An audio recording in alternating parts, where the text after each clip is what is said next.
to Crime in Court. This is the Menendez brothers' Path to Freedom, and we are going to go over some of the highlights from yesterday's resentencing hearing that actually didn't happen. So it was supposed to happen, and as you know, if you watched my breaking the DA's last ditch effort to delay, uh, so basically the DA's office filed late on Wednesday a motion to continue the resentencing hearing, basically to delay the resentencing hearing for another time. And so this throws a whole wrench in everything. All these family members flew out from, wherever to come in and testify for this 2-day hearing. And Nathan Hawkman and his team throw this wrench in there saying, like, well, we got access to their risk assessment and we want to bring this into the resentencing hearing. The resentencing hearing and the risk assessment shouldn't even come into play.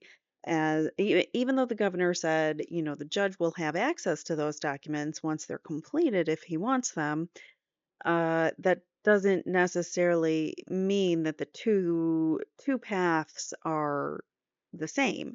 So the document that they're referring to, this risk assessment, that is for clemency. That is a different path. That is not resentencing. So it shouldn't have even come into play in this hearing.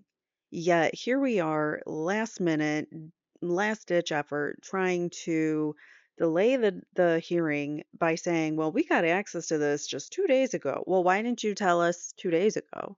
But he says, we got access to this 2 days ago, this document, and we want to bring it in. We're going to use it. Well, and they basically the point of the motion for the DA was like, this is just for your point of reference, judge, and you really should go out and get these documents before we have this hearing. The judge ultimately decided, no, I'm not going to do that. So he denied the motion to continue. However, once they started talking more and more throughout the hearing in the morning, once it started, the resentencing hearing started, and they were arguing, certain things, the judge put a halt to the hearing. And we were kind of left with like, well, what the heck's going on? The judge wanted to verify, what is his role in, viewing this risk assessment? Can he even use it? The governor already has said that it's not complete. He's gone on the record after this motion came about that this particular risk assessment is not complete. It's a draft. It's subject to change. So, what the hell is Hawkman's team doing? He didn't say that. Those are my words. But so with all that being said, let's oh, and another thing. So in my breaking DA, I'll put a link below to that video in case you missed it. We go over the press conference. So right before the resentencing hearing, Garagos speaks and he says some really impactful things, I think. Basically kind of, talking about how this is all underhanded and dirty what the DA is doing, which I agree. I'm not in disagreement with him on that one. So, the next thing that we did in that video, oh, we read through the motion to continue, and then during during arguments while everybody was in court, so the brothers and their lawyers, the family, the attorneys for the DA's office were all in court arguing, all the things that were coming up, especially, admonishment for the family. That was another motion that we will get to in a separate video, but the video or the motion that the family wanted Hockman admonished by the judge for flashing crime scene photos in last week's hearing. So it's just so much is happening and it's such a mess. It's such a mess, and it's all because of Hockman and his team. So while everyone was in court, Hockman comes out and does this whole press conference, and he talked for a very long time, said absolutely nothing new, He's just repeating the same things. If they unequivocally and whatever, sincerely apologize and accept full responsibility, then we'll think about giving them whatever. The recommendation for resentencing. We'll think about it. We're not even going to do it necessarily. We'll just think about it. If they apologize for everything and just, tell us all that the abuse was a lie and they made it up, even if it's not true that they made it up, they should tell us that because Nathan Hockman decides what's a lie and what's true. But anywho, so we're gonna watch a little brief. So that was in the breaking video, and I'll give you the link to that below.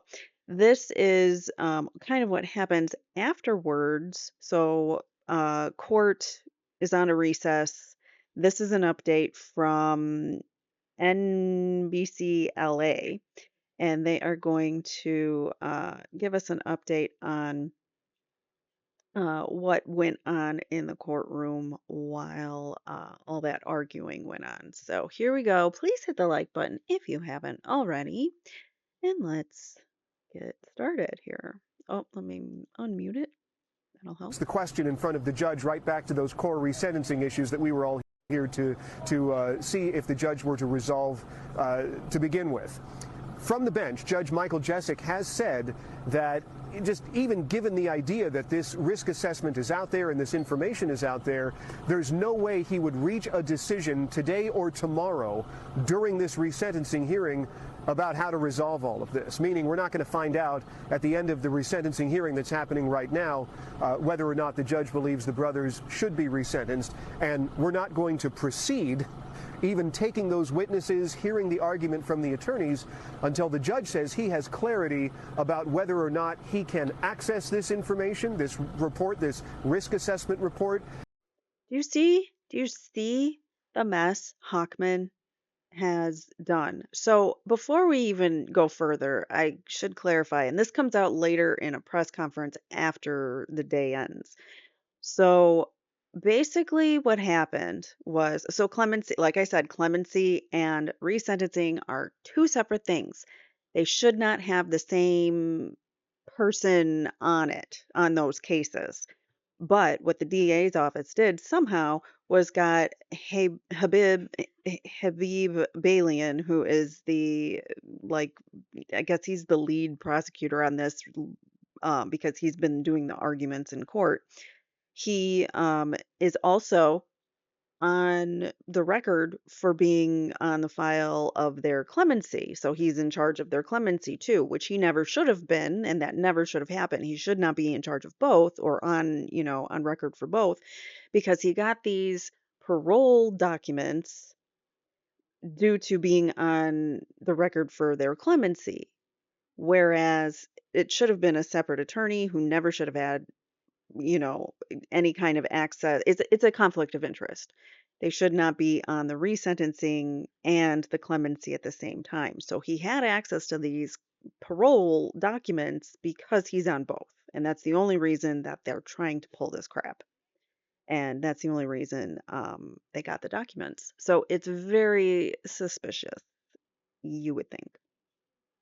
And if so, what's in it? So everything's at a standstill for the next couple of hours while that gets resolved. And as I mentioned, right before I left the courtroom, the judge had invited all of the attorneys back to his chambers to have a discussion about this, probably also a discussion about some of the raised voices and the arguments that came up during the hearing this morning. But that's the gist of it here. Everything's on pause.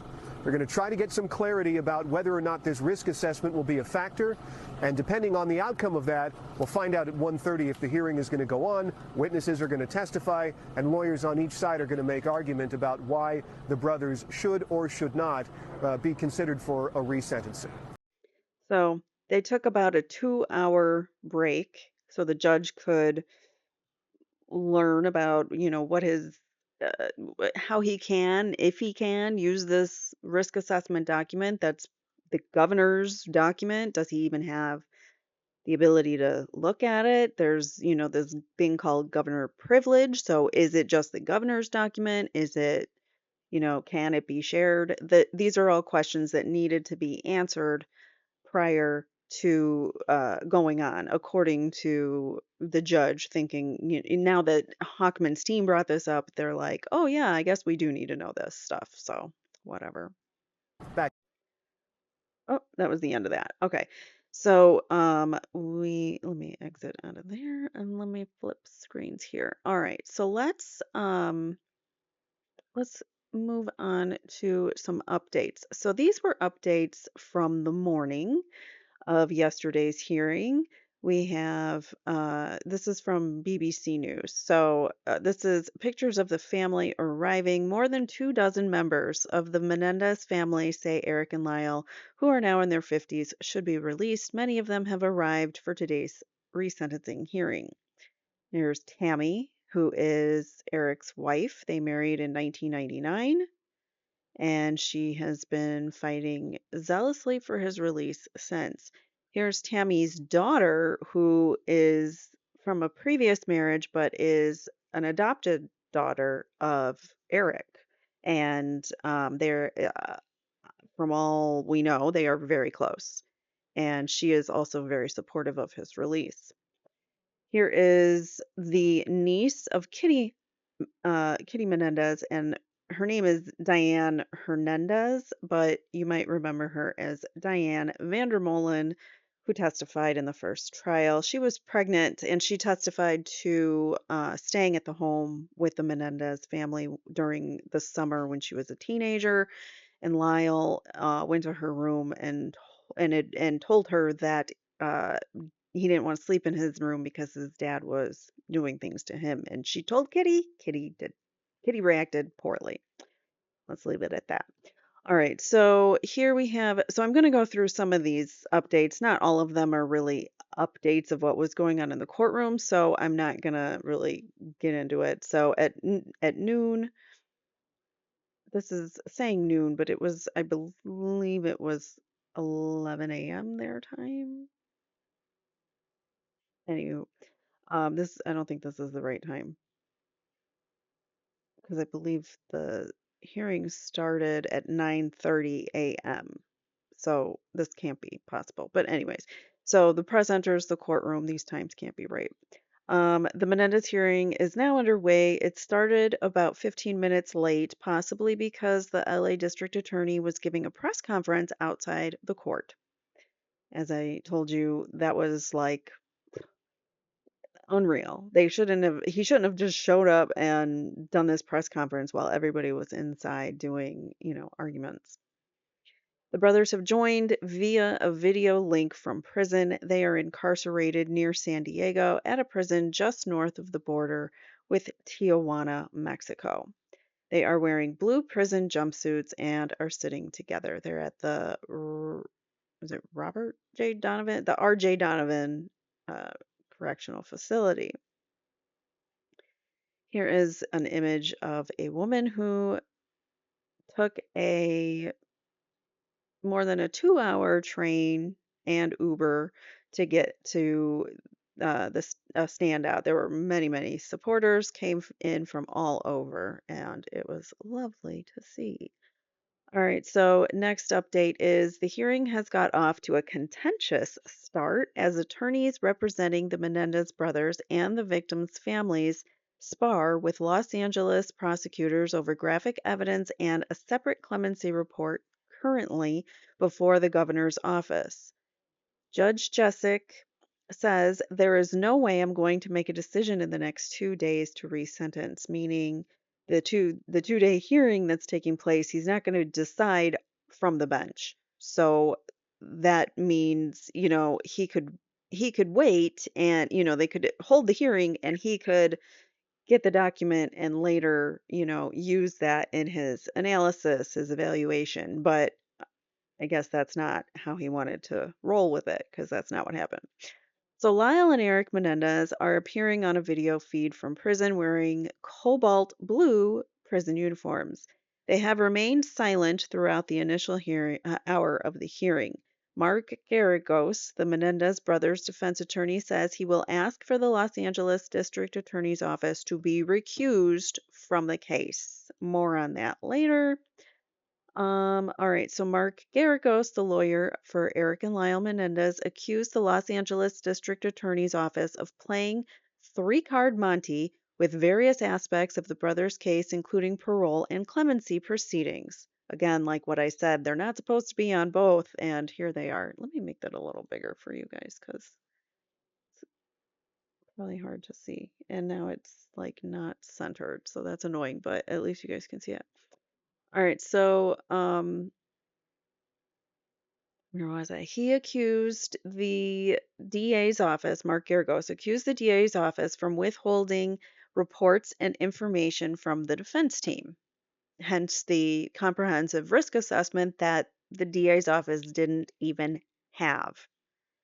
They didn't have it in their possession, yet the DA's office had it for 2 days, didn't turn it over, and was filing motions about it. So, like, it doesn't make sense. It's just, this isn't how the law is supposed to work. At an early hearing, prosecutors had displayed graphic images of the 3-decade-old crime scene. Brian Friedman, who represents the family members who want to see the brothers released, said showing them the gruesome images without warning constitutes intimidation and harassment. He said that one person experienced a medical event that sent them to the hospital. That was Aunt Terry Baralt. She is fortunately doing better. She is out of the hospital, update on her, and she has been in her hotel room resting. And Anna Maria Baralt had made a TikTok or an Instagram, whatever. I think she's on Instagram. I don't use that, but people post it on X. Anyways, her video said that her mother's well, she's recovering. She's not out of the woods, but she's recovering. She's in the hotel, and um the courthouse and the hotel are only about a 5-minute walk. So she said they check on her every few minutes from the courthouse and make sure that, she's doing okay. And if they have to walk back to the hotel room, they can. Luckily, that's not happened. But so that was what the arrangement was for that. And so we still wish, good, happy, healing thoughts for Aunt Terry. Anna Maria also said that Aunt Terry probably will not be making any appearances because it was probably too much on her. All right, so Brian Friedman also accused Los Angeles District Attorney Nathan Hochman of having bias because he grew up in Beverly Hills near the Menendez family and went to the same high school as the men. I think this really, really, really needs to be looked into more now that Brian Friedman let the cat out of the bag. Any internet sleuths out there that can figure out the relationship between Nathan Hochman and the Menendez brothers back in the 80s and 90s? Was there one? Did he have an opinion back then? I mean, really interesting that he went to the same high school and grew up near the Menendez home. So maybe he was jealous of their money. I don't know. All right, so we cannot close our eyes to the details of the case, says the prosecutor. Some more now on the crime scene images that this reporter mentioned in a previous post. Prosecutor Habib Balian apologized to the family for having to show them, but said that the Menendez brothers had committed extremely depraved conduct, and the matter of resentencing centered on whether the brothers had been rehabilitated since committing their crime and whether they still posed a risk of violence. That required reviewing the initial case, says Spalian. We cannot close our eyes, he told the court. Judge Michael Jessic defended Habib as a moral attorney and he took responsibility for allowing the graphic images to be shown in court without appraising the victim's family members first. He asked the attorneys to confer so there would be a warning next time. So it can't happen again, or shouldn't happen again. But he told Friedman, representing the Menendez family, that things will come up and that it could be tough for the family to watch. If anyone is uncomfortable, they need to think about whether they should be here, warned the judge. Let's see okay, so that's the end of that one. And let's kind of move on. So that was the morning, and then the afternoons, they took a 2-hour session um break so that they could reassess some things. Where's the one I'm looking for? Oh, here. Okay, so at 1:49, the attorneys returned to the courtroom. According to Channel 4 Los Angeles, this is that NBC LA. All right, so attorneys return to the courtroom. All attorneys have returned to the courtroom in Van Nuys. It was not immediately clear when the hearing will resume, so they were in the courthouse and the brothers were on feed. Here's a sketch, a court artist sketch of attorney Mark Garagos appearing in front of a video feed of Lyle and Erik Menendez from yesterday's proceedings. All right, so then an hour later at 2:49, court session concludes, attorneys and judge to meet in May. The court session for Thursday has ended with proceedings scheduled for Friday called off. So no hearing today as you're watching this, no hearing today, the 18th of April. And that would be, that sucks. All those family members that flew in to testify. Poor Aunt Terry, still recovering in LA from last week. It's a mess what this jerk of an attorney has done or the DA's office has done to this family. So, attorneys and the judge plan to meet May 9th to discuss next steps after what was expected to be a 2-day resentencing hearing that was called off. A motions hearing is scheduled for May 9th. Okay, so that is what, 3 weeks away? I'm trying to pull up my calendar here. May 9th is 3 weeks from now. Um, so it just sucks. They have to wait some more. And in this hearing, they're going to hear a motion to recuse the DA and also discuss what to do with the risk assessment. So Judge Michael Jessic said the motions: one to recuse the LA District Attorney's Office from the case, and another on whether a comprehensive risk assessment report on the brothers is admissible as part of the resentencing hearing need to be addressed before the resentencing hearing can move forward. So that's what they're addressing in the May 9th hearing. It's not the resentencing hearing, just to be clear. So it's just a hearing to discuss those two items, or if other items come up too, but those two items. So that's kind of where we're at. And I'm going to switch over here. Let me switch my screen again. Hold on one second. Okay, so this is now the press conference that took place after all of those things happened. I'm telling you, it was a day. So here is the press conference now.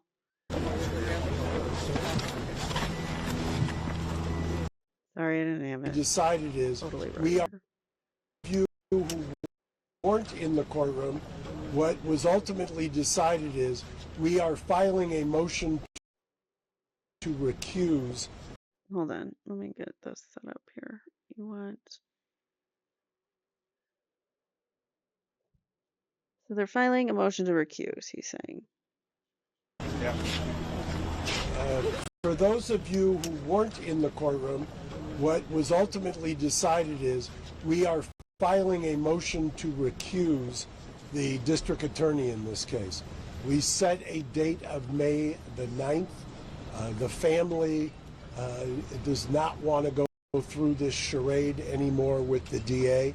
They are going to, I anticipate, the motion hasn't been written yet, but given what transpired today, and given what's obvious to anyone, I think, who has a couple of synapses that are still firing. This is a DA who made up his mind and did no hard work in terms of his position.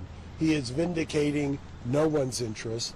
He hired a lawyer who endorsed him as his head of victim services. He has given absolutely no victims services whatsoever to the victims in this case.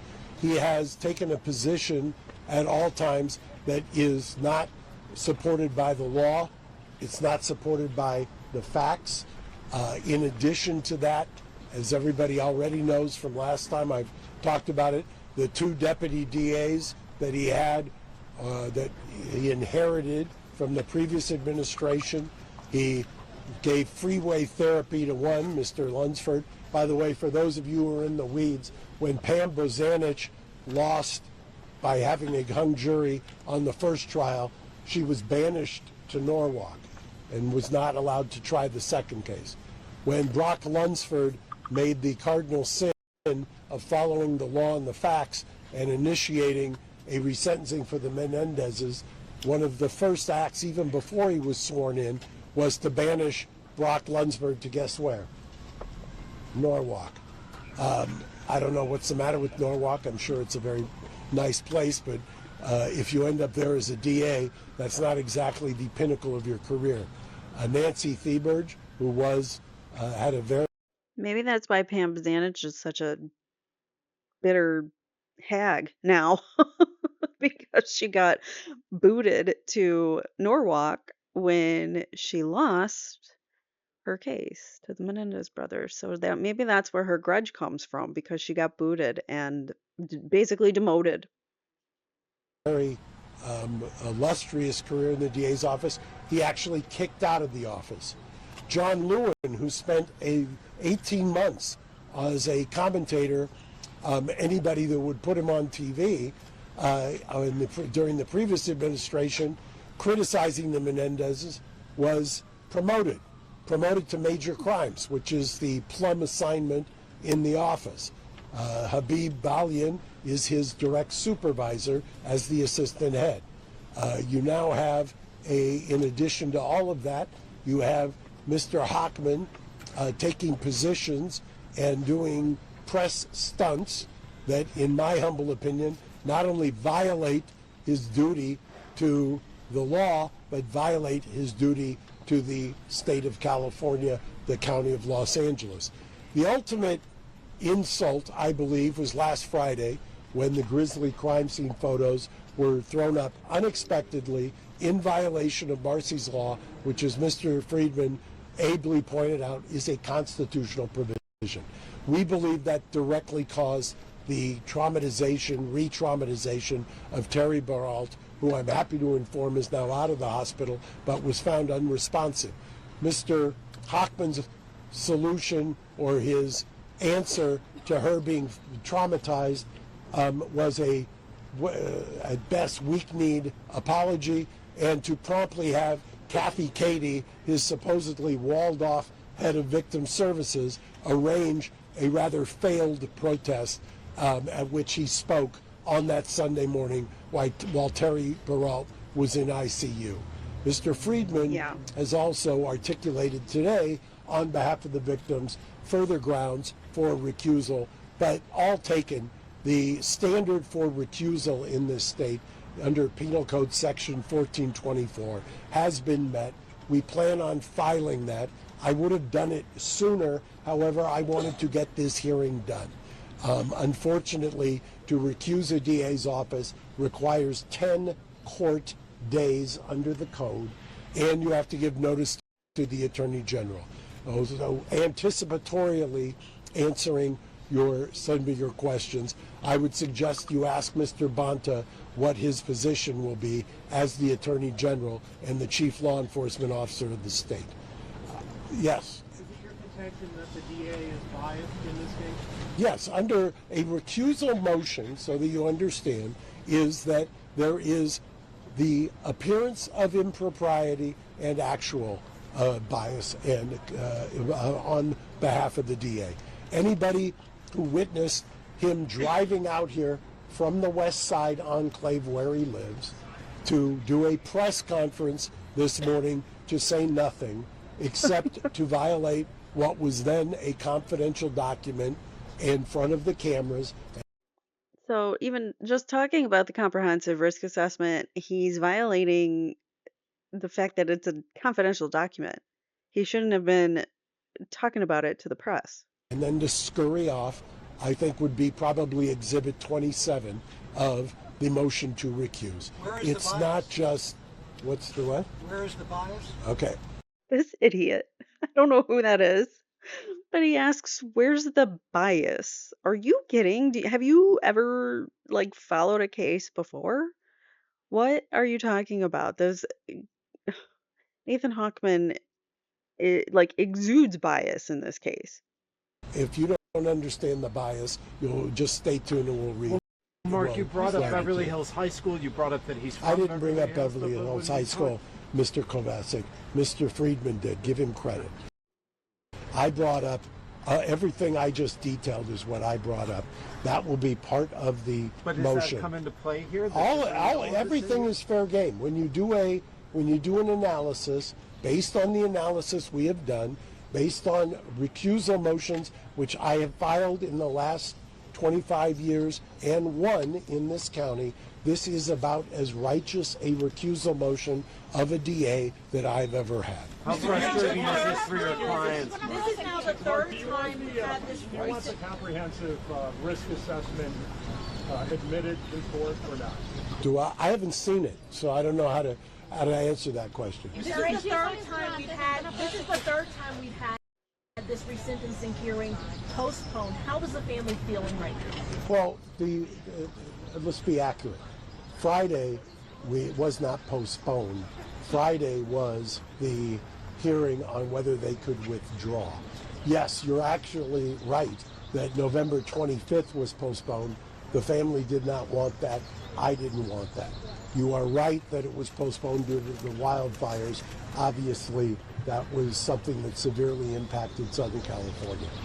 Today's is, as a matter of law, you have to give 10 days court notice. What do the brothers have to say about this, Mark? Asparagus, can I ask you and the family, sir, are you now resigning yourselves to the likelihood or possibility that the earliest decision on release, freedom, could be post that parole hearing in June?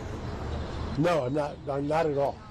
How is Erik and Lyle feeling after what happened in court? I haven't talked to them after the last thing.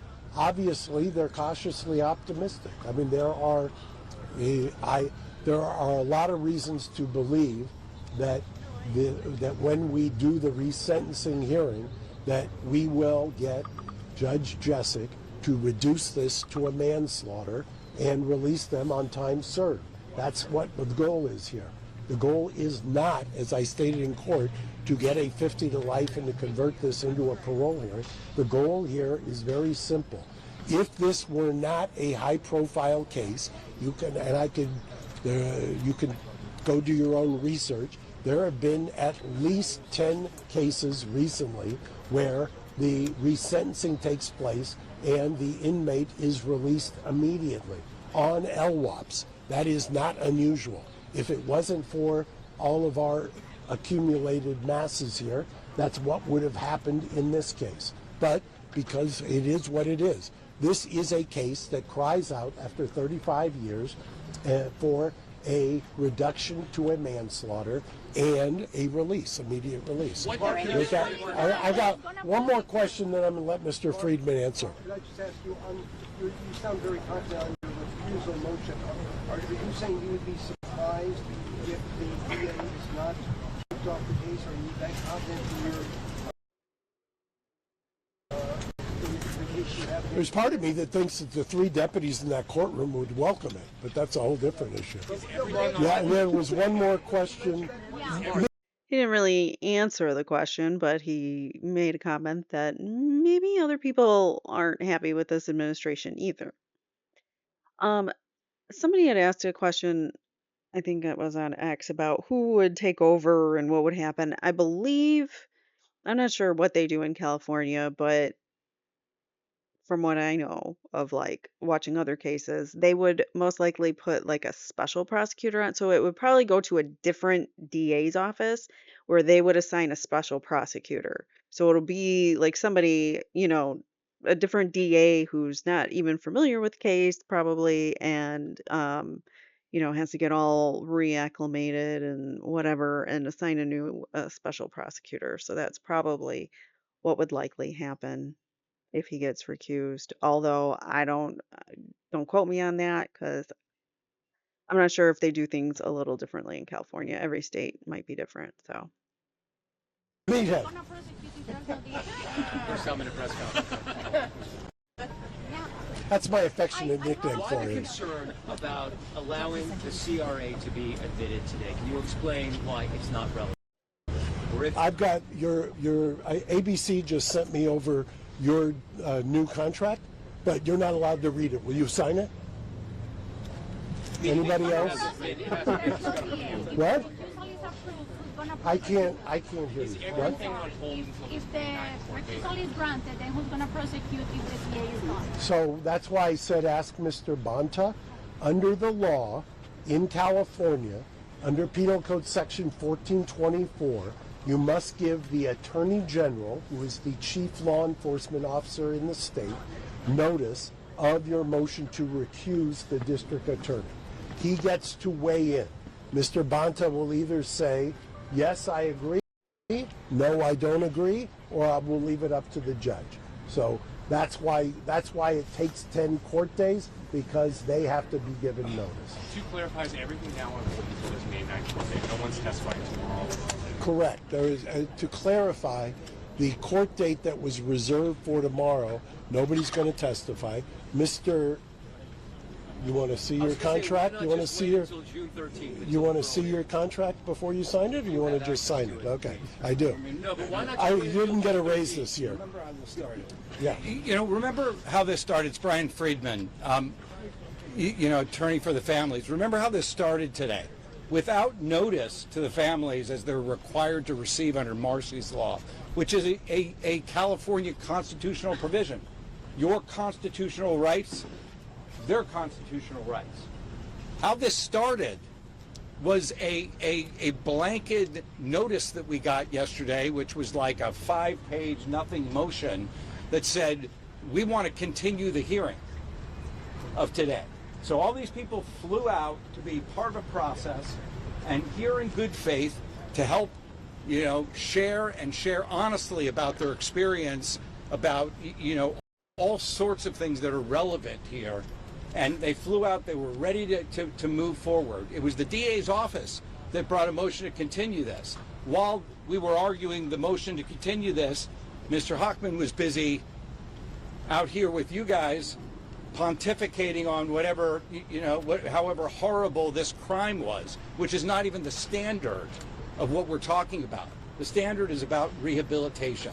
And the issue, at least as far as I'm concerned and the family's concerned, is that they're provided with their Marcy rights. They're provided with their constitutional rights. They're heard. They're not abused. They're not treated in a poor way and overlooked. And they're given the right to speak. They're given the right for this proceeding to move forward. And what's happened here is it's become a mockery, an absolute mockery, where, they're filing continuance motions, they're filing, motions to withdraw, the resentencing that we're fighting last week that the judge obviously agreed with us on. I mean, Mr. Hochman has made this a mockery. And you have to ask yourself why. Why is he doing that? Is he personally vested in this? Does he have a personal grudge against Lyle and Erik? Does he have a personal grudge because he's somehow vested in this personally? Does he have a personal grudge against the family members who are entitled to notice of these proceedings, who are entitled to know whether they're going to move for a continuance or not? They're not being provided their rights. That's the problem. And that alone he should be disqualified for. We have complained over and over and over again to get these Marcy rights. And has he appointed anyone else other than Kathy Cady as the victim's rights person to help these people? Kathy Katie, who represented the late Uncle Milton. Is that fair? Is that a fair process? Ask yourself, if your family member was in their situation 35 years later after incredible actions in prison that have helped so many people, so many prisoners to change their lives, ask yourself, I ask myself all the time, would it be different for my sister? They ask themselves, why aren't they being provided with those rights? Why does this DA have something personal against them? And remember his own press conference, which about 362 people actually watched, according to YouTube. His press conference said, and it's very important for you to watch it, by the way. His press conference said, "This is not the Menendez brothers. We're going to treat this separately. This is Lyle Menendez and Erik Menendez, and we're going to treat each of these separately. There are two cases. There's two different things. We're going to handle them two different ways." You remember that? You were here when he said that. Is that what's happening? I don't think so. Brian, does it seem unfair that they would ask that you put family members up as witnesses when he has read this risk assessment and you've not even seen it, and knowing that they'd have to be called back, they could be cross-examined on information they don't even know? First of all, I don't think the risk assessment is a completed document. So I think that putting anything up that's not something that's a completed process seems to be unfair to start with. Right. But I don't know what it says. And that's the point. Only one side knows what it says. The other side doesn't. Right. Doesn't sound like the United States of America, does it? I mean, it really doesn't. It's really outrageous. And you've gotten to know the family members. They're about to become your family members. We spend more time together than I've spent with my family. I love these people. They're incredible people. They show up. I wish that all of our families showed up this way. But one man and one man only. And it's not, I don't even think it's those 3 DAs. I think it's one man and one man only has decided to take on this crusade. Brian, can you describe the emotional whiplash of the whole family turning up again? They were just here last week preparing to testify and then being told that it's called off. Well, it was nice to get the win last week, I think. And you know what I mean? But, I think the family can speak better to that. And I just think it's a shame. I think that we should be tough on crime. Go out and find some. Go get the looters. Go get the people that burned down my house. Go get the people that are out there smashing and grabbing. Go be tough on crime. Don't forget about what's happened in 35 years and how these boys, who are now men, have helped hundreds of people in prison to recover. Thank you. Well, today was a little bit disappointing for us as a family as we march on. There have been some delays in this process that were unforeseeable, like the wildfires that, of course, we have great patience for. This is another delay that is not so much, but we will continue to show up as a family. We were a little bit frustrated that the CRA that the governor did waive his privilege for the CRA, and that will be allowed in, although whether it can be used or not remains to be seen. Although we do understand the transparency behind that. I will tell you that we were given the option as a family if we wanted to testify today, but the idea of testifying when one side has information that the other side does not, and to be facing cross-examination from a team that has information that we do not, whether it's good or bad or neutral, did not seem fair to us at all, did not seem like something we were going to put ourselves through, certainly wasn't going to be something that I was going to encourage anyone in my family to do. I know that lots of you have been rooting for my mother, so I do want to let you know that she is out of the hospital and she is recovering, and she is a very strong woman. She will continue this fight. I don't think that you will see her again in public at any hearings moving forward. I don't think that will be in her health's best interest, and our greatest priority right now is keeping her safe. So thank you all very much. I'm not taking any questions, but Tamara's got a few things to say. Yeah? So Anna Maria Baralt, and I don't think I said it, but she is a cousin. She is the daughter of Terry Baralt, who is Jose's sister. This is Tamara Good Goodsell, Goodall, I think. And she is a cousin also. I believe she's on the Kitty side of the family. I'm not exactly sure how she is related, but I believe somehow on Kitty's side. First, I think, Matt, were you the one that asked about why not wait? Are you a goal-driven person? Nice. Are you goal-driven? I think so. If you know that you have more than just one avenue towards a goal, are you going to hit all avenues? Of course. We've got 3 avenues, and we're heading down all of them. I'm not a patient person. I'm not waiting for run. We're going all 3. In regards to the bias question, I had a one-on-one conversation with Hockman and his team with Brian and Mark present, and it was very clear that Hockman has no desire to come at this objectively. He made the statement, and I quote, referring to all of the quote-unquote horrible people that Mark represents. That does not tell me that this person has any ability to see Erik and Lyle through any other lens. So with that, my disappointment in his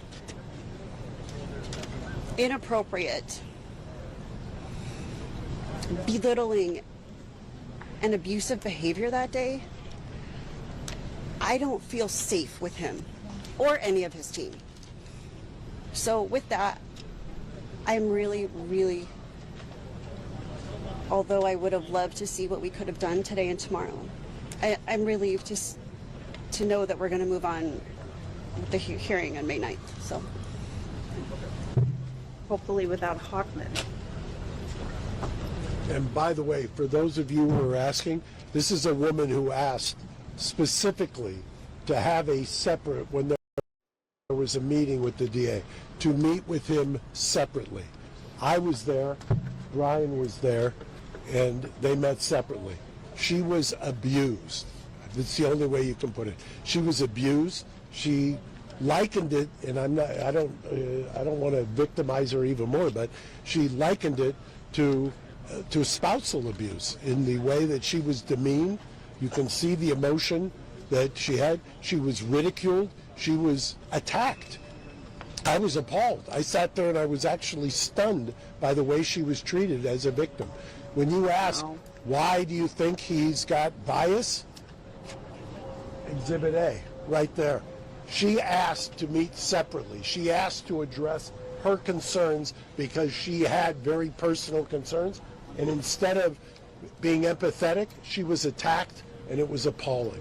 And we'll lay it all out. Unfortunately, for this family, there are no secrets. For this family, there's no floor on the amount of trauma that they have to go through. Frankly, I will tell you, they had healed as a family as much as you can before this process. As when Lyle and Erik had virtually no hope for 18 years, they made the choice to just soldier on to help others. The family had basically made that decision. When they got this hope, the person who has traumatized them the most was elected by the County of Los Angeles on November 5th, and he has done nothing but traumatize, abuse, and serially traumatize them ever since. This man is not a victims' rights advocate. He is a predator, and I'll leave it at that. Yeah, I agree. Good job. Good job. All right. So let me mute that for a second. There's going to be more people speaking. If you know who Henri, I can't think of his last name. Here, X-rated. He says his name here. So we've got some more. Introduce yourself, Henri. My name is Honore Brown. Henri Brown. And As a 17-year-old, I faced the death penalty and ultimately was sentenced to 31 to life in state prison, where I met Lyle and Erik Menendez. And the two of them became mentors to me and helped me change my life and become someone who could use their influence in the best possible ways. And I love them.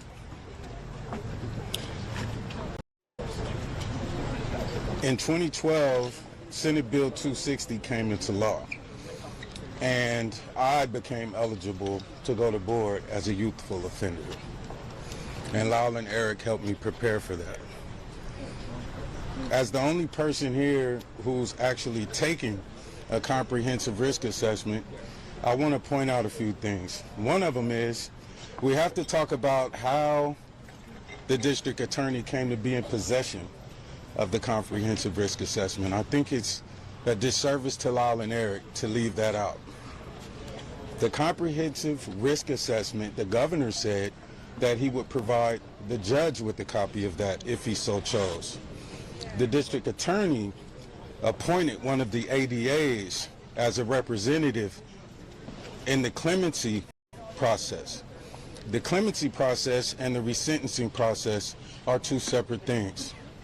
So by placing someone in a position in the clemency process, they were able to obtain that report that they should not have been in possession of, right? And then brought it to the resentencing hearing and attempted to introduce it and utilize it. You see how dirty and underhanded that is? I mean, wow. And like, I'm so glad he brought this up because it really needed to be stated. So I'm glad that he says some really awesome things about the brothers too. So stay tuned. It without informing the family, without counsel, defense counsel having the opportunity to review those documents. It was not the judge who decided to utilize his right that was offered to him by the governor to possess that document. So I think that is a clear statement about the kind of approach that the district attorney is taking to this case.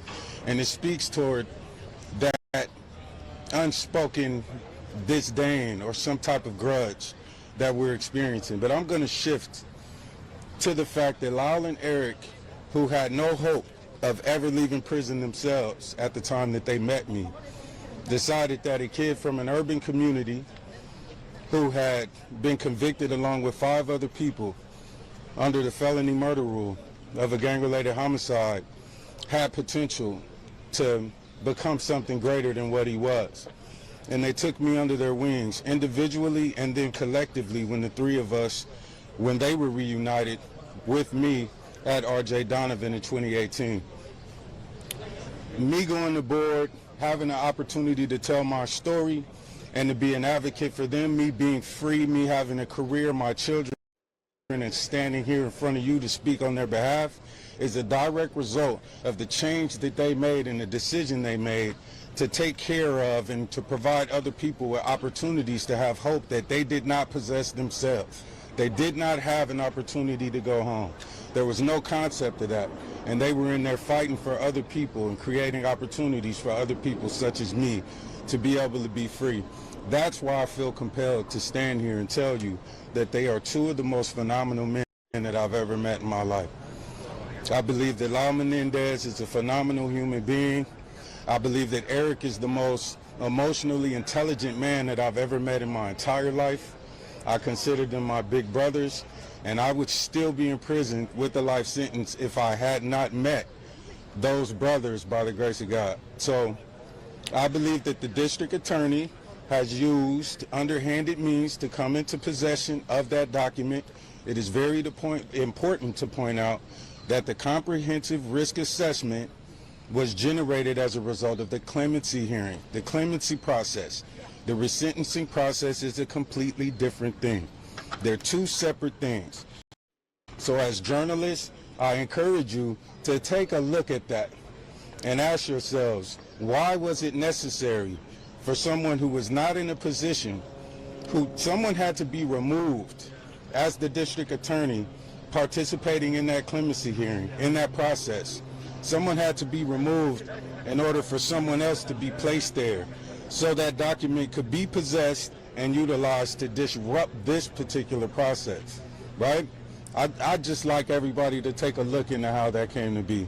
Thank you very much. Sir, can you say and spell your name for us? My name is Honore Brown, Anerae. Brown. He goes by X-Rated. He's a rapper that got out of prison thanks to Lyle and Erik, and he never would have had a career without getting out of prison thanks to Lyle and Erik. So, Like the color. And when did you start with this? Well, I started in 1992. I was arrested. I first met Lyle in the year 2000. He wrote a letter to Erik when I transferred to tell him that I was on my way. Erik came and found me. He was waiting for me. He showed me the letter, said, Lyle loves you, I love you too, so here we go. He started taking care of me himself. As a result of that, I was attending anger management, self-help groups, psychotherapy, everything I could. And I transferred to another facility, R.J. Donovan, as my points shrank. And Erik was there waiting for me, met me again at the gates. The laws had changed by that time, so he was very happy. He was in an environment very much conducive to rehabilitation at R.J. Donovan and was a leader in that regard. He was a leader in that regard and someone who was actually inventing programs for people like me to attend, and he had no hope of being free while he was doing that. Life care and hospice did not exist. It was an idea in the mind of Erik Menendez. He created that program, and when I transferred to that facility, he came and found me and told me, hey, it's time for you to get busy. We're gonna get you out of here. And put me in that program, and I started doing it enthusiastically, by the way. And that's one of many. He also created the meditation group. I participated in that meditation group and received certificates for that participation. That group was was drafted, written, advocated for, implemented, and then sponsored by Erik Menendez himself. And then Lyle actually reunited with us in April of 2018, and then we continued as a group, as the three of us, amongst others, a lot of other phenomenal men, by the way, who are also doing time, creating and participating in a variety of groups that came to help hundreds of other people change their lives without having any hope of ever being released themselves. We have to understand the quality of a man to be able to overcome that kind of darkness, that kind of hopelessness, and land in a place of willingness to be of service to this community, including myself, to institute things like that we could benefit from, that would result in me, my children, who were not supposed to exist. I had a life sentence, and as a result of meeting the brothers and becoming someone that they mentored, I had an opportunity to go to board, Senate Bill 260, and the grace of God. And now I have my children, a career, a life, just standing here at all. Like, I am a living, breathing, walking miracle and proof that the brothers can be successful upon their release as well. I'm entering my 7th year free and have had zero negative contact with law enforcement at all. In fact, I've received commendations from governors, senators, and chiefs of police for my work in criminal justice reform. And I was directly mentored and trained by the Menendez brothers themselves, and I love them, and I mean it. So that's that. You're welcome. I mean, you can't get a better recommendation than that from him. I mean, that was just amazing and just phenomenal. I have no words. That was awesome. So that yeah, I believe that's it. And then the video goes back on a loop and keeps playing it. So I just wanted to make sure that that was it. Okay. So now let's switch on over here to the document, which is the reply to the defense's response. So we've gone through, first of all, we've gone through the DA's basically their objection. They're wanting to withdraw the resentencing. which we know is denied, but it was fun to read through the whole 88 pages of BS that Nathan Hochman and his team spewed. So now we're at, so then the defense responded. We read through that, and that premiered yesterday. So now we are going to read the next thing in line, which is the DA's response to the defense's reply, if that makes sense. So let's get started. All right, so it's to the Honorable Judge Jessic presiding, the defendants and their attorneys. This reply shall be based on the attached memorandum of points and authorities, the declarations and exhibits filed in preparation for the hearing on this motion, the record of conviction, and any other argument or evidence to be presented at a hearing on this matter. Introduction. 35 years have passed. The iPhone was invented. 9/11 happened.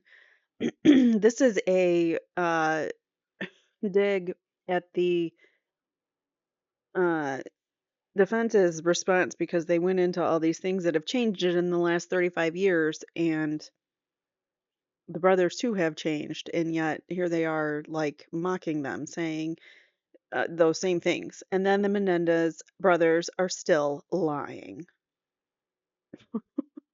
They still falsely maintain that on August 20th, 1989, their parents were going to rush out of the family den with firearms and take their lives. They still falsely claim that due to their fear of imminent death, they had no choice but to rush in first and execute their parents with gunshots. Erik maintained these obvious lies. Sorry. Blah. Erik maintained these obvious lies in 2024 when he unequivocally announced on Netflix, "All I have had in my head was if my mom and dad exit the room before I get there, I'm going to die." How does that not corroborate his own um how does that not corroborate what they have been saying all this time, that they thought that they were going to die? Lyle similarly maintained this false narrative in 2017 when he emphatically told Keith Morrison on Dateline that he feared his father would take his life. Lyle responded to Mr. Morrison's questioning of why Lyle didn't just leave the home on August 20th, 1989 by stating, "Leave and do what? Leave and just wait for yourself to be KI double L'd in a parking lot?" And that was from a Dateline 2017 episode. I so like this is he's saying that they're lying, or maybe they're consistent with what they've been saying this whole time. And it's true. I mean, like, what? What is wrong with this DA's office?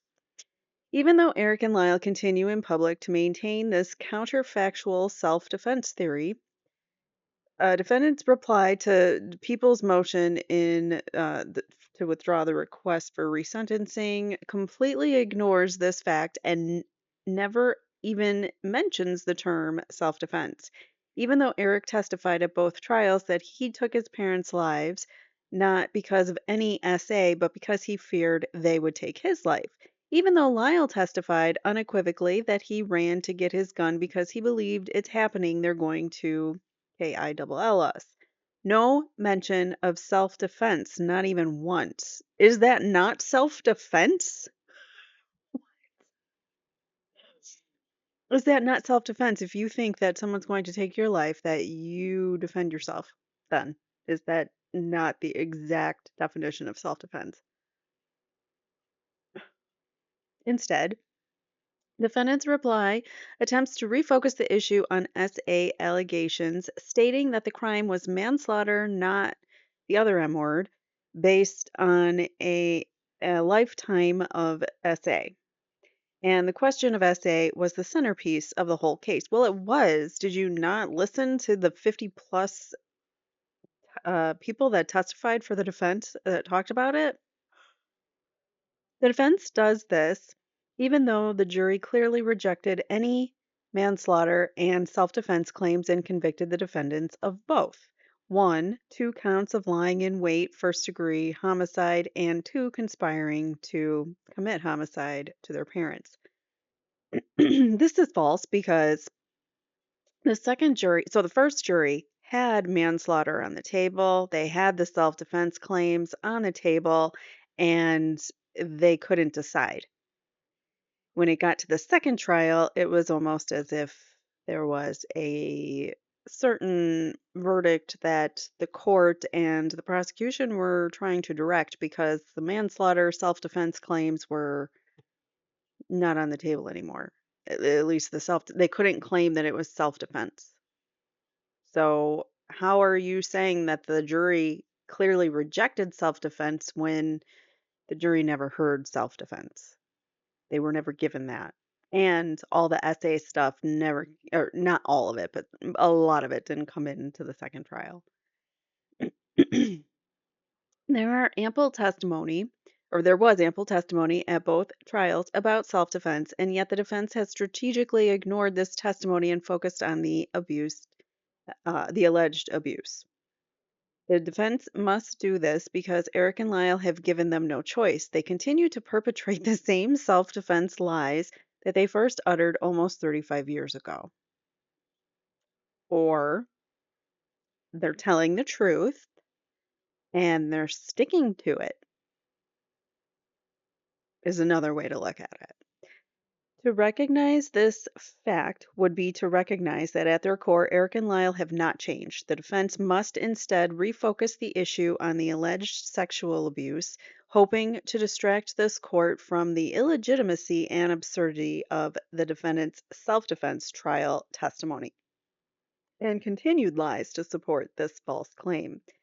The defense also attempts to divert attention from the key issue whether Eric and Lyle have truly changed by inaccurately discussing irrelevant district attorney office transfers, improperly portraying Eric and Lyle as unsophisticated youthful offenders, they were citing cases that do not fit the facts of the case, and misconstruing the pervasive value of Surin Surin. No, you're just upset because he really showed you up on the Surin Surin case because it is exactly the opposite of it's not comparable. It's like apples and oranges. In contending that Eric and Lyle are rehabilitated and have accepted responsibility for their crimes, the defense states from the day they were convicted and as they matured in prison over the many years since trial, in both court filings and public interviews, they have both taken responsibility for the shooting and expressed deep remorse. The defense notes that over the years, Eric and Lyle have expressed that they feel awful and wish we could go back, and that they completely regret what they did and they wish they could undo what they did. However, the defense conflates true rehabilitation with feelings of remorse and regret. Isn't that what you're doing? Wow. This guy or these people in this office are really stupid. And they think that the public is stupid too. They want to confuse the public as well so that you all think that they're just liars and the abuse never happened and they're just trying to paint them as monsters and they should just rot in prison forever. I don't know why. I wonder if it's because he has a grudge against them from high school. Who knows? Who knows? Um, and did he come after the crime? Like, what's his age? I want to know because if he came into the high school later on, like after the crimes happened, after the brothers had already been sentenced and all of that, like there's a lore to that. Like there's the whole like urban legend type story become it evolves, it becomes bigger than life. So did he go to school in the shadow of this case thinking these two boys were monsters and should never be seeing the light of day again? I have questions about his whole high school, Beverly Hills High, going to the same school as the brothers and what his relation to them was or is or could have been. I don't know.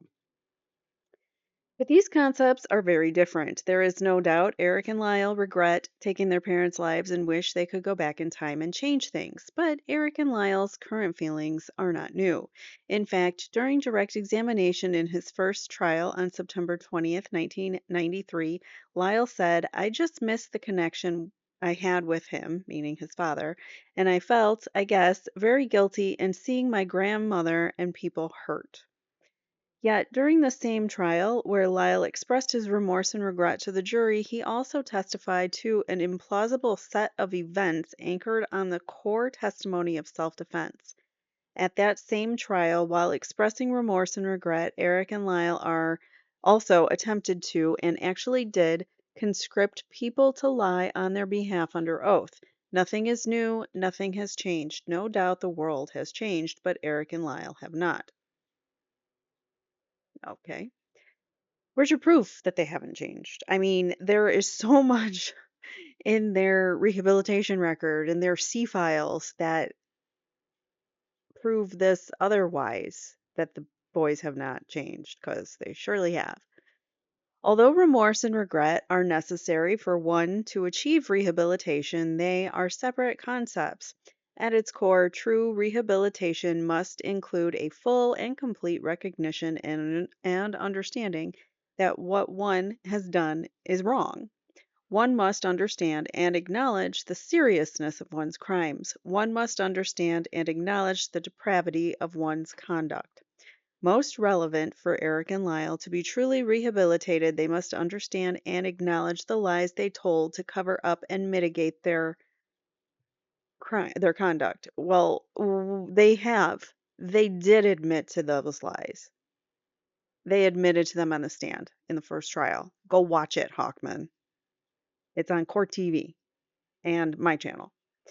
Until this complete recognition and understanding occurs, Eric and Lyle cannot be rehabilitated and still pose an unreasonable risk of danger to the community. Contrary to the defense position, Eric and Lyle have never acknowledged the vast majority of the lies they told at trial.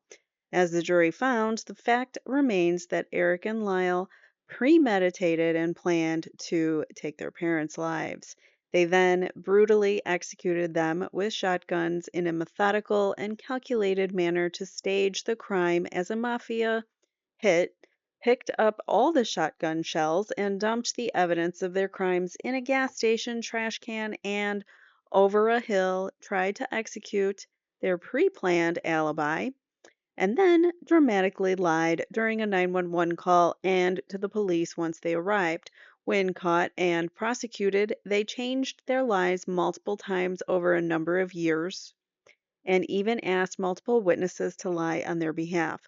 When the evidence known to them changed, they came up with new lies to explain their conduct. That's not true.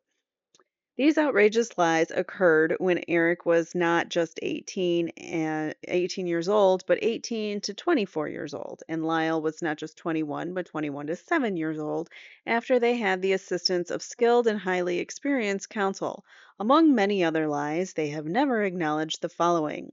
Eric and Lyle lied when they claimed that their parents were going to take their lives and that they had to act in self-defense by taking their lives first. Okay. I mean, it is you versus them saying, them saying and sticking to the fact that that was, for 35 years they have stuck to that fact, um, that they were in fear. But yet, that's a lie, according to Hochman. To support their self defense claims, Eric and Lyle tried to suborn perjury by asking Eric's friend Brian or Amir Eslaminia, who had a lot of credibility issues, to testify that they borrowed one of his handguns the night before the homicide to defend themselves against his parents. To support their self defense claims, Eric and Lyle lied when they testified that they went to the Big Five Sporting Goods in Santa Monica the day before the homicides and tried to purchase handguns. Eric and Lyle lied when they testified to the purchase of the 120-mile drive to San Diego was not to buy shotguns, when in fact that was the reason that they made the trip. When did they lie about that? They came clean about it in trial. What are you talking about? Eric and Lyle lied when they testified that the reason they provided a fake identification and fictitious address to buy the shotguns was because they did not have their California's driver's license in their possession, when in fact they were trying to conceal their connection to the shotguns and ammunition purchased in San Diego. You can't prove that. Eric and Lyle lied. Like, this is all speculation. This is all him speculating that these things are lies. You can't prove that these things are lies, and these things have been contested in court, all of them. Eric and Lyle lied when they testified that they were so fearful of their parents that they stayed away from the home all day Saturday, even though they were impeached by the testimony of Grant Walker, the pool repairman, who also had credibility issues, who said they were playing tennis and disrespecting their parents in front of him. Eric and Lyle lied when they testified that they did not plan their alibi before the homicides. Lyle lied when he denied that he did not ask Perry Berman to come to their house for the purpose of being a witness to Eric and Lyle discovering their parents' bodies. Eric and Lyle lied when they testified they did not stage the homicides to look like a mafia hit.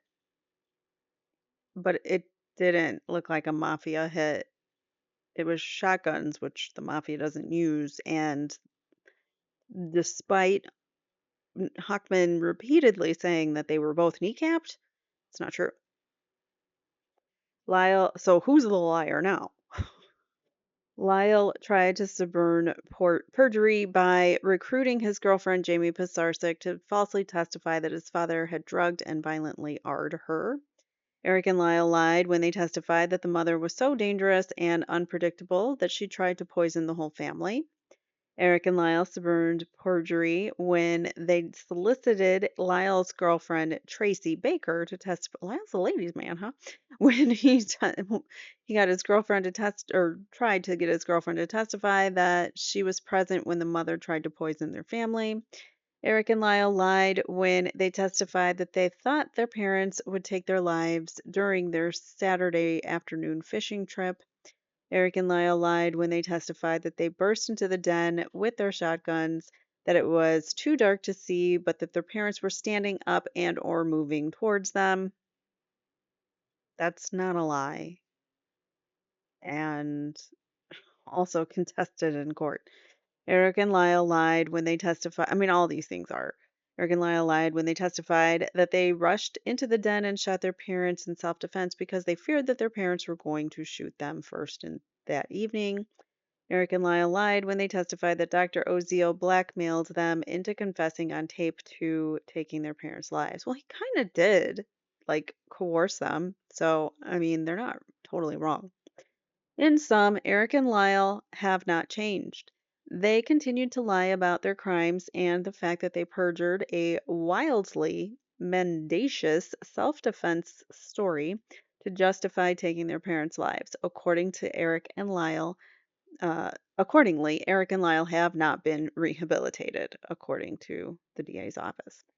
The prior district attorney did not appear to consider this crucial fact, Eric and Lyle complete lack of insight in his analysis. The current DA believes that to be truly rehabilitated, one must learn from their mistakes.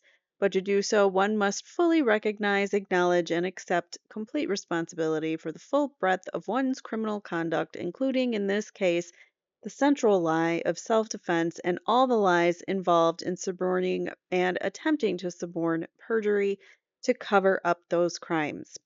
That has not been done by the Menendez brothers to date. If they were to ever unequivocally and sincerely recognize and acknowledge and accept responsibility for the full range of their criminal conduct, these future new insights should certainly be considered by the court and will be evaluated by the people to determine whether to take a different position in a resentencing motion.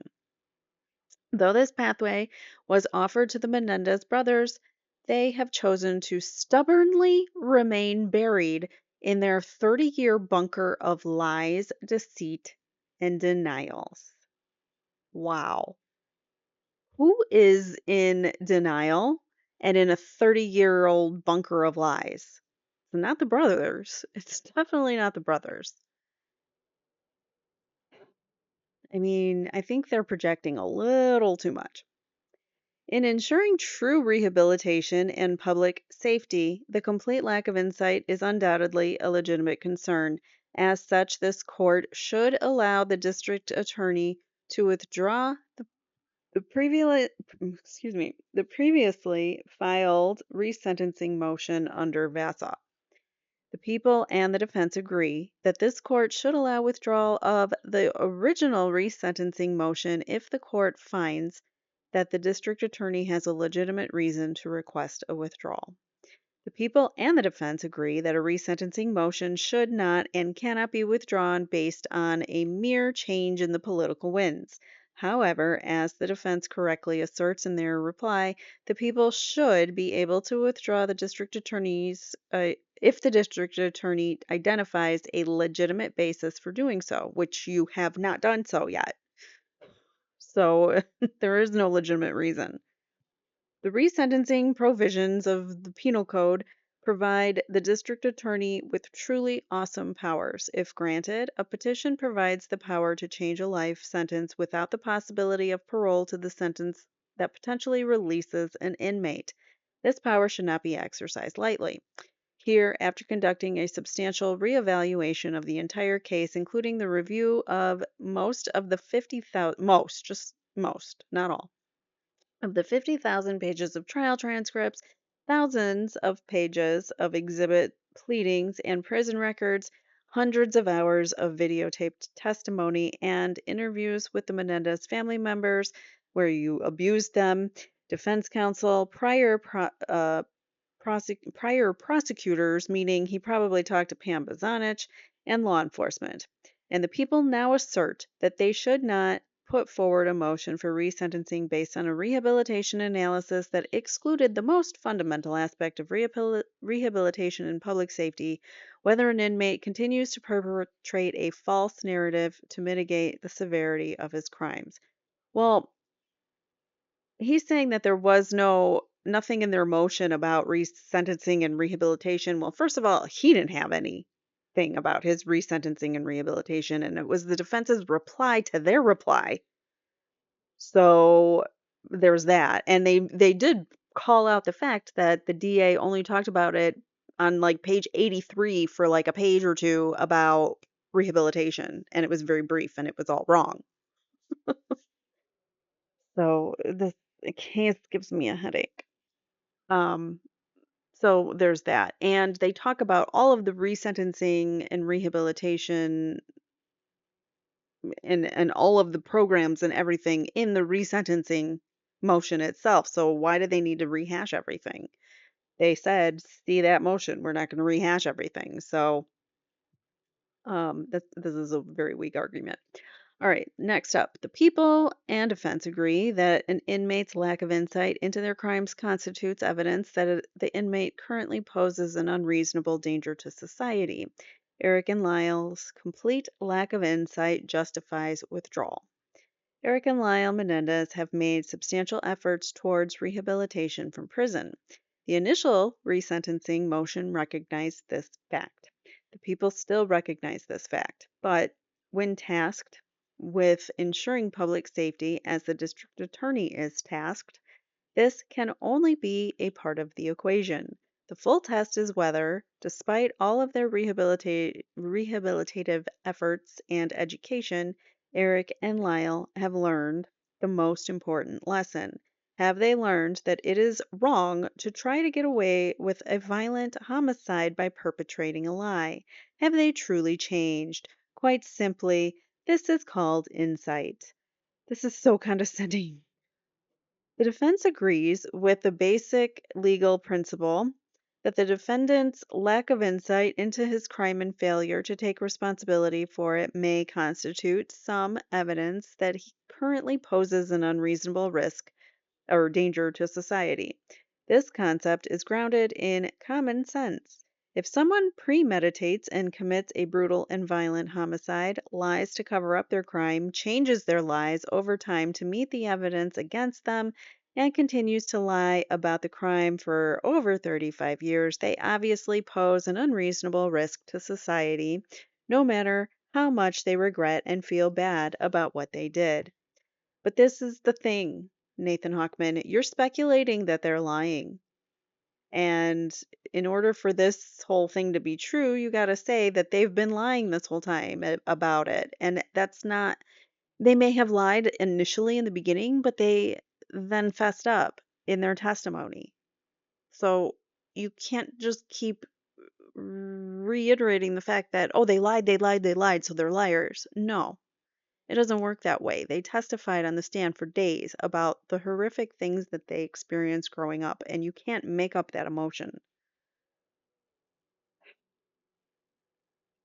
Anyways, all right, we got a footnote here. The defense suggests on several occasions in their reply that Eric and Lyle's youthful age at the time of the murders mitigates their lies and conduct. Although it is well settled that youth is a highly mitigating factor, both Eric and Lyle are now fully matured adults who continue to perpetrate the same lies they crafted when they were 18 and 19 years old. Whatever. In our motion, the people point to the governor's rationale in overturning a grant of parole in the case of Suran as instructive authority on insight. In attempting to distinguish the use of the Suran case, the defense argues that the Suran case is opposite because Sirhan initially accepted responsibility for his crime but later recanted his involvement, whereas the Menendez brothers were from the day were convicted, and as they matured in prison over the many years since trial in both court filings and public interviews, they have both taken responsibility for the shooting and expressed deep remorse. Nothing can be further from the truth. Although the Menendez brothers, as the defense correctly points out, admitted shooting their parents, once they were actually arrested and charged, they subsequently changed their lies to explain the evidence as it developed, then falsely claimed self-defense, then recruited others to lie on their behalf to support their false self-defense claims, and continue to lie to this day. The defense argument that the Sirhan apology is inapplicable because Sirhan initially admitted his crimes but later changed his position and denied his crimes makes no sense. Actually, it does, because you're talking about insight, and Sirhan didn't have insight. So actually, it makes perfect sense. You dumbass. Sorry. I really don't like Hawkman, if you can't tell. So here, Eric and Lyle's lack of insight into the crimes is even more egregious than Sirhan's. Unlike Eric and Lyle, at least Sirhan initially admitted his crime. Is it somehow better that, unlike Sirhan, Eric and Lyle lied at trial and continue to perpetrate the same lie today? What are you talking about? Like, they lied, yes, and then they admitted their lies, and they admitted that they did it. Like, they admitted they committed the crime. They admitted they took their parents' lives. Is that not accepting responsibility? I don't. Okay, move on. Is it somehow better that, unlike Sirhan, Eric and Lyle lied at trial and continue to perpetrate the same lie today? Does that somehow mitigate their current lack of insight? The defense misses the crucial point of the Sirhan analogy. Sirhan explains how an inmate's state of mind at the time of the potential release from prison demonstrates the inmate's lack of insight and current dangerousness, even if there are other factors that mitigate in favor of rehabilitation. As pointed out in our prior pleading, Sirhan has the lowest risk score of 19, the same score as the brothers. The lowest California statistic assessment score of low, the same as the brothers. Committed the crime before the age of 25, same as the brothers, and engaged in decades of successful rehabilitation and education in prison, same as the brothers, and had victim family members advocating for his release, same as the brothers. Indeed, unlike the Menendez brothers, Sirhan had the additional pro-rehabilitation factors of being almost 25 years older than them, in diminished health and having served over 20 years more in prison. Notwithstanding all these factors mitigating in favor of rehabilitation, Governor Newsom correctly observed that Sirhan's failure to exhibit full insight into his crimes outweighed. Well, we read the governor's in the last in the defense's response. We read the governor's reply in our decision in the Sirhan case, and it is very different in the whole. Later years in life and in prison, he just like said, I had nothing to do with it. I'm innocent. I never did it. It wasn't me. So yeah, it's a whole. It's completely different. So you can't compare them. Like the Surin case, both Erik and Lyle still deny full responsibility for their crimes. They continue to assert that they feared their parents would take their lives, thus justifying a preemptive strike. As explained below, this was a blatant lie. It certainly is a legitimate reason to withdraw an imprudent resentencing request. The defense also claims that the people inappropriately relied on Erik and Lyle's administrative violations and counseling Chronos in evaluating whether to withdraw its resentencing motion. However, these violations were not provided to demonstrate by themselves that Erik and Lyle had been violent in prison. Rather, they had been reported to the court as part of a comprehensive analysis of Erik and Lyle's rehabilitation or lack thereof. These violations were provided in full to the court. In evaluating whether the Menendez brothers pose an unreasonable risk of danger to the community, their entire pattern of prison conduct, positive and negative, must be presented and addressed. But you do nothing but say the negative things. You haven't said one positive thing about the brothers. Although not all violent, these violations clearly demonstrate a continued pattern of self serving behavior and dishonesty in prison. In 2018, Erik was caught with a cell phone in prison and provided perjured testimony during a hearing. In 2021, he was again cited for possessing a cell phone. He clearly did not learn. Just last year, in 2024, Lyle similarly had cited for possessing a cell phone. Quite simply, Erik and Lyle still believe that they can ignore the rules to satisfy their own desires. Certainly, this is a legitimate consideration for the district attorney when evaluating whether to initiate resentencing because they had a cell phone. You shouldn't resentence them. Okay. Citing in regarding Palermo, the defense next contends that because Erik and Lyle admit that they shot their parents, but contend that the appropriate charge for the crimes was manslaughter instead of the other M word, they do not lack insight into their crimes. The defense reliance on Palermo is misplaced. First, in Palermo, the defendant is uh, is a profoundly deaf individual with a fourth grade reading level, shot his girlfriend while she was using the restroom. The defendant alleged that he had obtained his revolver, emptied the bullets, and then fired the weapon twice without discharge. He therefore assumed that the weapon was in fact empty. He then opened the bathroom door, played cowboy with the weapon, and pretended to fire it at the victim. He claimed the shooting was accidental and that he never intended to kill the victim. The jury convicted the defendant of second-degree homicide. After trial, the defendant continued to contend that he thought the gun was unloaded. He never meant to take the victim's life and that he was shocked that he was convicted of the homicide rather than manslaughter. Well, I think that this shows more that there's a problem with the justice system, especially if he is a deaf individual with a fourth grade reading level and you're telling me that he is w- mentally capable enough to understand the difference and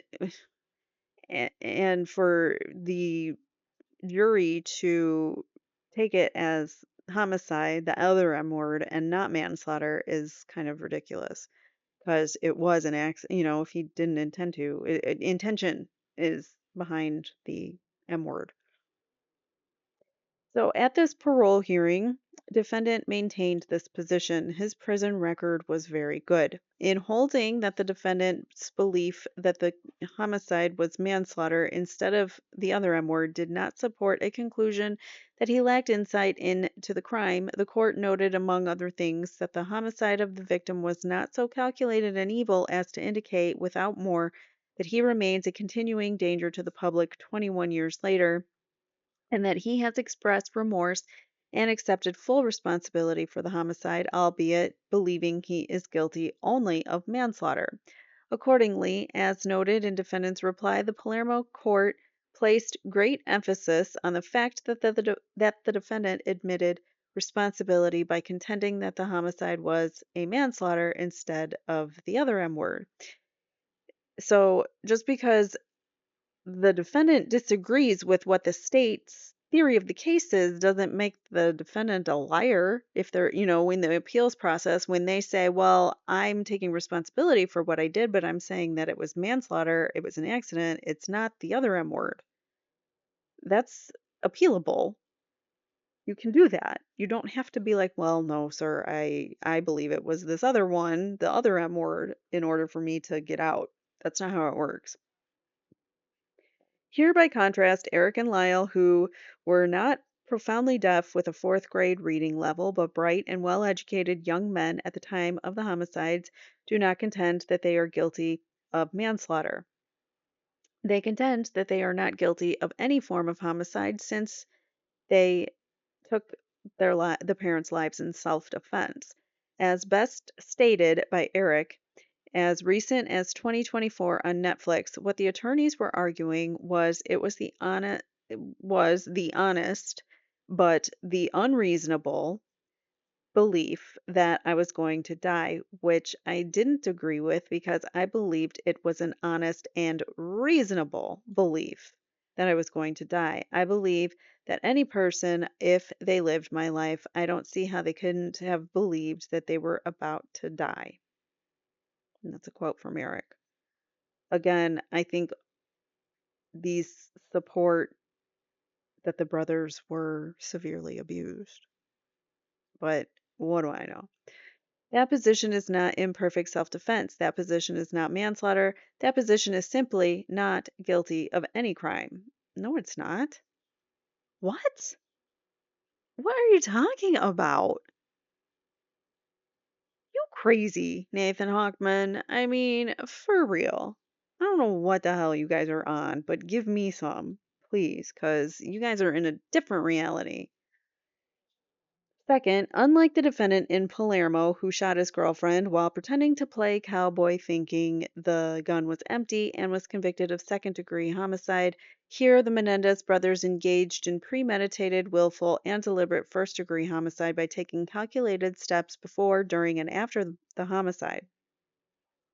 Such steps included distancing themselves from the murder weapons, fabricating a pre planned alibi, staging the homicides as a vicious mafia hit, methodically disposing of the evidence after the crimes, lying to the police, family, friends, and the media about who took their parents' lives, and then crafting a series of lies and fabrications to justify their murderous deeds while suborning and attempting to suborn perjury as part of their cover up.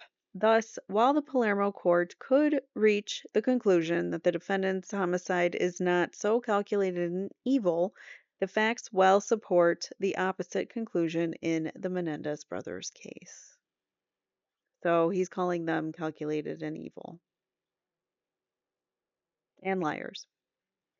Third, Palermo acknowledges the well stated rule that a defendant cannot have insight unless his or her version of the shooting of the victim was not physically impossible and did not strain credulity, such as his denial of an intentional homicide was delusional.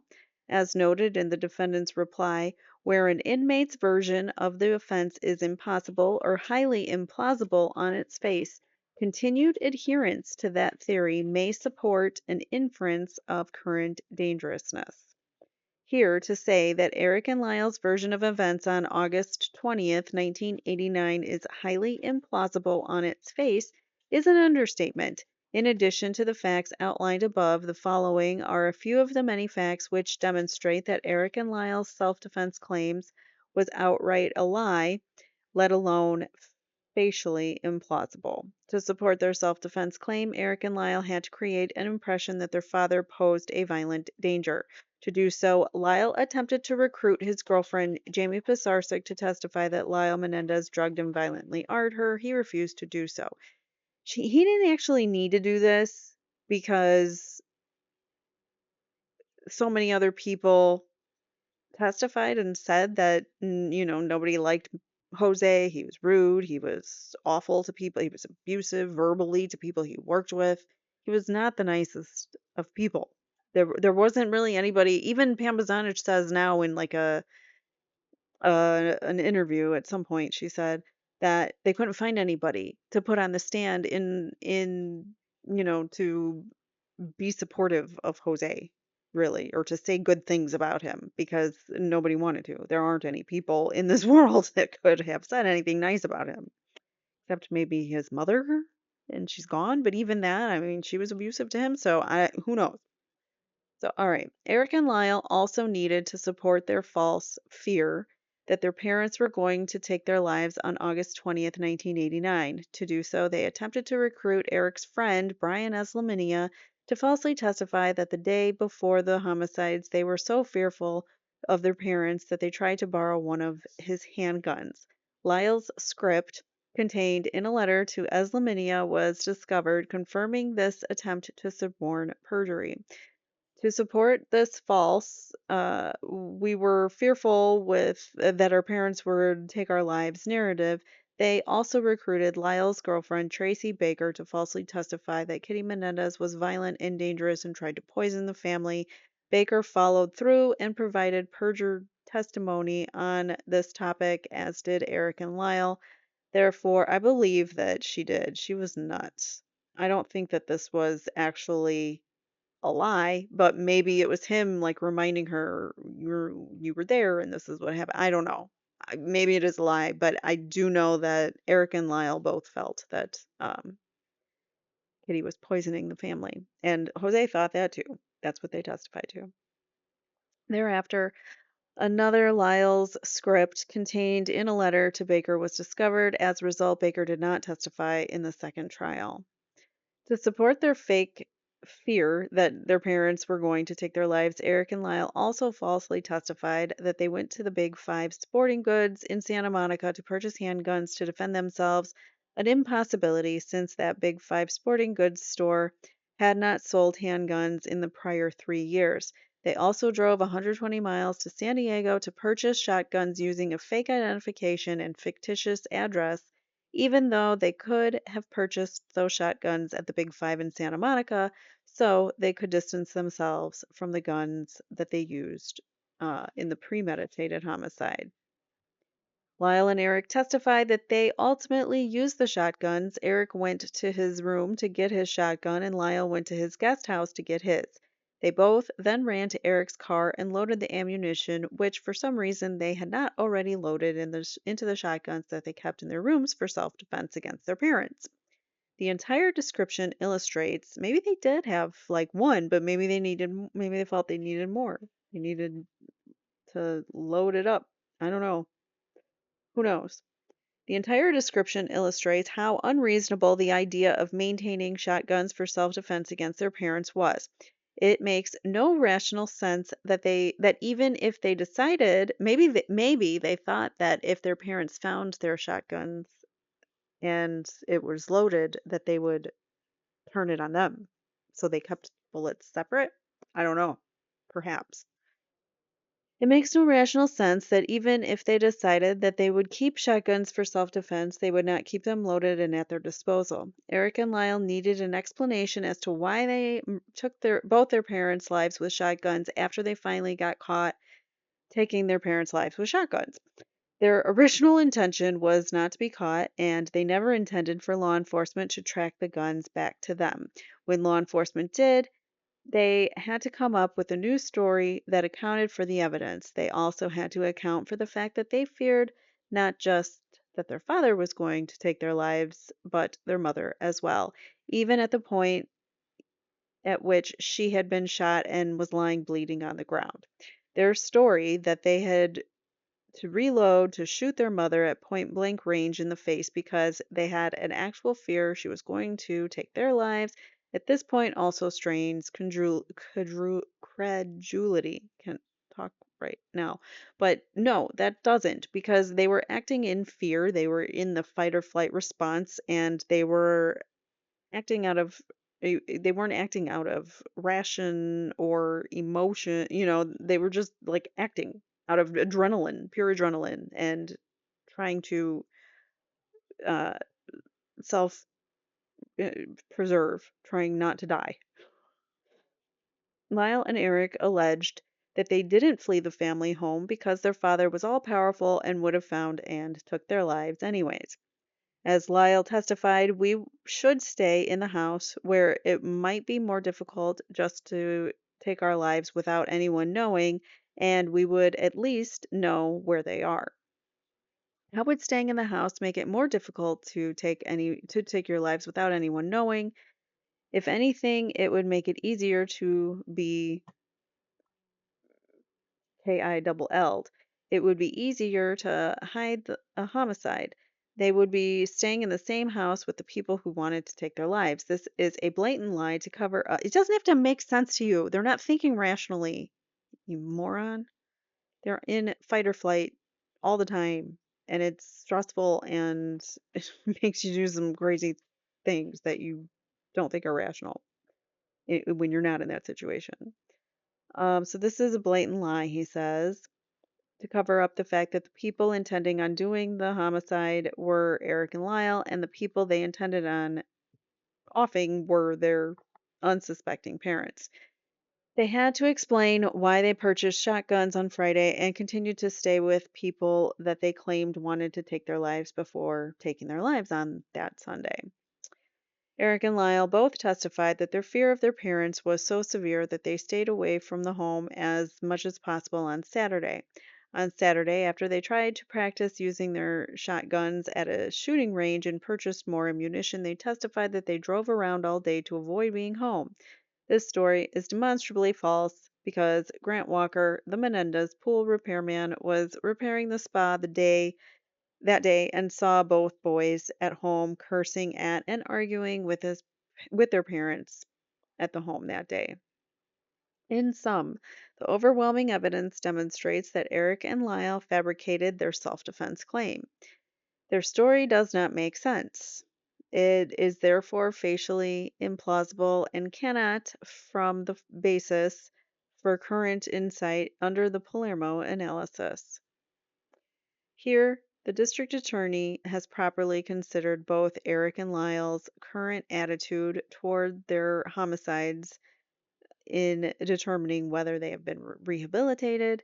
The prior DA did not. This is certainly a legitimate and important consideration in determining whether to potentially release an inmate. To transfer the transfer of the district attorney personnel has no relevance to Eric and Lyle. Oh, sure it doesn't. In in a final attempt to distract the court from the legitimate reasons why the people seek to withdraw their resentencing motion, the defense has asserted another red herring: internal office transfers. The defense alleges that Brock Lunsford, Nancy Theberge, and Kathy Cady were all transferred or hired due to their involvement and opinions in the resentencing matter. Every district attorney has the right to assign the administrative staff of his choosing. Not surprisingly, this happens in every change of administration. Upon assuming the office of district attorney, dozens of people were transferred. The district attorney attempted to transfer the current deputy public defenders who were brought to our office under the prior district attorney and lacked prosecutorial experience back to the public defender's office or another subdivision of the county. The Burge was among the career deputy public defenders who were transferred back to the public defender's office. Lunsford's position as assistant head deputy of the post-conviction litigation and discovery division was eliminated, and he was transferred to a different position at the same grade and step level, earning the same pay. Prior to making any decision on this case, the district attorney met with Mr. Lunsford to learn his thought process in recommending resentencing. Mr. Lunsford told the district attorney that his analysis was based primarily on his review of the prison records. In his analysis, Lunsford assumed that the abuse allegations were lies and that what the original trial prosecutor said at trial about the Menendez brothers and their lies were true. What? Mr. Lunsford's analysis, therefore, did not include an in-depth analysis of whether the Menendez brothers had exhibited true insight into their crimes. The district attorney disagrees with an analysis of resentencing which does not include a thorough analysis of whether an inmate has exhibited full insight into their crimes. He believed that a lack of insight is an important and legitimate factor that should be given serious consideration. Notwithstanding Mr. Lunsford's approach to resentencing in this case, the district attorney again met with Lunsford and specifically invited him to participate on the current Menendez team reviewing the original resentencing motion. Mr. Lunsford stated that he had already provided his thinking on the resentencing issue in the pleading he had filed and did not accept the offer to join the team. I wonder if that's even true. I wonder, yeah, I wonder a lot about that. All right, for the foregoing legitimate reasons, he had to throw that legitimate in there because you need a legitimate reason to withdraw the motion, and none of the reasons that they have provided are legitimate or really in good faith. So there's that, and we know, luckily, that this was denied. So, the resentencing hearing was supposed to go forward as of yesterday, and today it is not anymore because of all the things that we talked about in the beginning of the stream.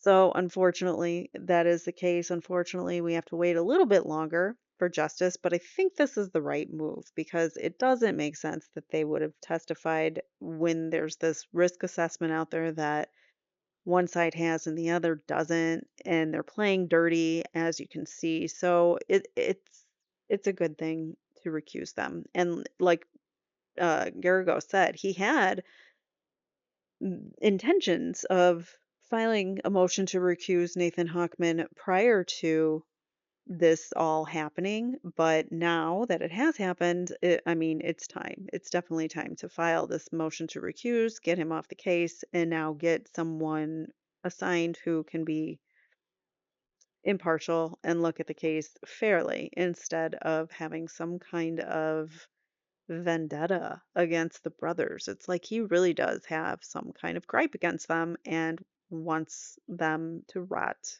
in prison for the rest of their lives. So that's not how a DA is supposed to act or be. So it's not ethical.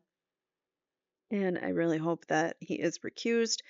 There's 10 days that Mark Garrigo said the Attorney General needs to be notified. So, and then they give their, do they agree? Do they disagree? Or do they say, it's not opposed or unopposed. It's just, I'll let the judge decide. Which hopefully, I'm thinking that that's probably what they're going to say is just let the judge decide. And then the judge can be like, I've seen some stuff already from Nathan Hochman and that I don't like. So, goodbye. Hopefully. Fingers crossed. May 9th, we will find out. 3 weeks. We have 3 weeks to get behind what's going on with that risk assessment. Can the attorneys and both attorneys see it and use it? And the judge, can he use it and evaluate it? Or is it not going to be considered? And then also, will we recuse Nathan Hochman and his office, which I'm praying. Let's hope. Let's all get those good thoughts and good vibes out there because we don't want this weaselly, sorry excuse for a man to ruin everything that Erik and Lyle have worked for, even though they didn't know they were working for it. We don't want him to ruin it. So try to let's be patient and wait just a little bit longer and do it the right way with an impartial DA, hopefully. So All right. This is where I will leave you guys for today, but the next episode we're going to go over the family's complaint about Nathan Hochman and the current team at the LA DA's office and what they have to say. So we will get through that. And when we do have the motion to recuse, I will read through that as well. So stay tuned. Make sure you are subscribed. Please hit that like button on your way out, and I will see you guys in the next one. Take care. Bye now.